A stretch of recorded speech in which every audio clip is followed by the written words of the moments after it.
Well, I thought it was good. I love the enthusiasm. I thought they worked hard right through it, and very good. It's still getting a little chippy again this week. It's just Oh, mid-season. might just be the individuals involved. I think. Coach, you've watched Cody for many years, and obviously you love Sean, but what's it like to have Cody have this opportunity? Well, I think it's good for him, and it's also it's a good opportunity for our team to step up all around, and we have to practice what we preach all the time, which is if somebody gets hurt, somebody goes in and does the job, and we all know he's very capable of doing that. Coach Doc said the surgery's complete, went well, and Sean wanted to be out here today. He's already started rehabbing. That probably does not surprise you one bit. No, whatever they ask him to do, he'll triple it. So that's probably what he'll have to be careful of doing.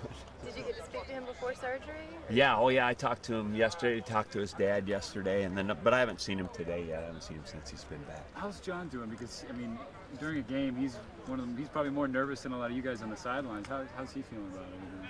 He sounded good. It's just like with his son. He's disappointed, but he also is a veteran coach that knows these things happen. So. The next step is the rehab and then his return, and I think he'll be fine. What are you seeing when you're watching game tape of BYU's defense?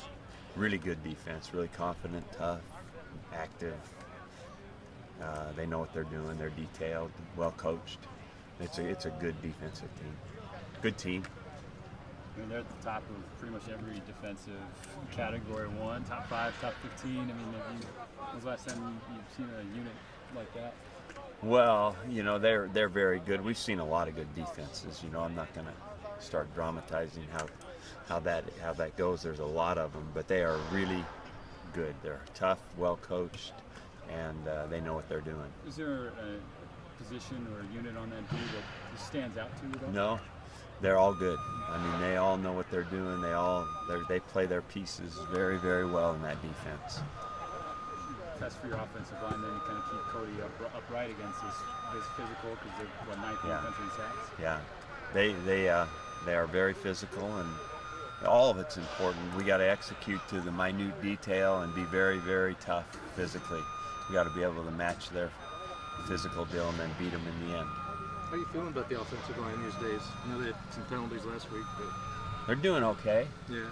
We're definitely improved from a year ago, and we're doing okay. Larry Scott was meeting with a lot of the Pac-12 directors and stuff, talking about the policy of practice and injury reports. And you've always been very forthright and straightforward with the media. Why is that important for you to keep it that way?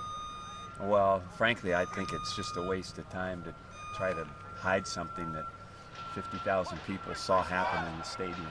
It doesn't really make any sense to me, and people are just interested, I think, and some of it, to the extent, like I never talk about the specifics of an injury, but to let somebody know how he's doing or could he be back, I think it's just cleaner.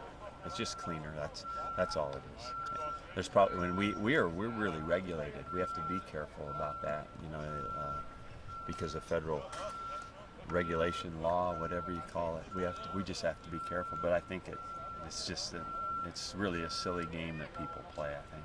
How do you like having the ESPN Game Day people, the attention you're getting this week? Oh, I think it's a sign of good things. That's it goes with the territory, and we like that.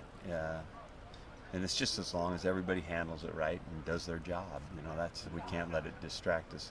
Nothing, That's true both ways. Now, if you're losing, you get distracted by a lot of negative stuff, and if you're winning, you can get distracted because people are telling you how good you are, and the proverbial rug gets pulled out, and you hit your head real hard. So it's really only about how well you play Saturday. That's the only reason that we are where we are. Is we play better than the other team on that day, and so we're going to try to do it again. Ryan Murphy said our record was 0-0 today, and that's what we are this week. So that's good. I love that. I think we should all apply that. Yeah, we should. That's a good life lesson. Is there a camera on your bike? Yeah, that's the first time ever. That had to be real exciting. Real exciting footage. Has anyone asked you to sing Rawhide yet, Coach? No. How do you know about that? Huh? No, nobody's asked me to do that. I think I'm done for the day. So I saw Brandin Cooks at practice today. His work ethic was just out of this world. How do you Yeah. keep your team so motivated? I don't. That is a personal thing of like Brandin Cooks. The best motivation that guys can find is self-motivation. He is a high character person that he only knows one way to do it, and he works hard, and that is catchy for everybody else. And really, we have a team like that right now. So if you don't do that, you stand out like a sore thumb the other way, and that's the best, you know. Speeches rarely last more than a few minutes, and it's really what guys really decisions they want to make about how hard they want to work, how good they want to be. It really is a personal decision, and Brandon's a great example. That's why I'm glad you asked that question, because he's good.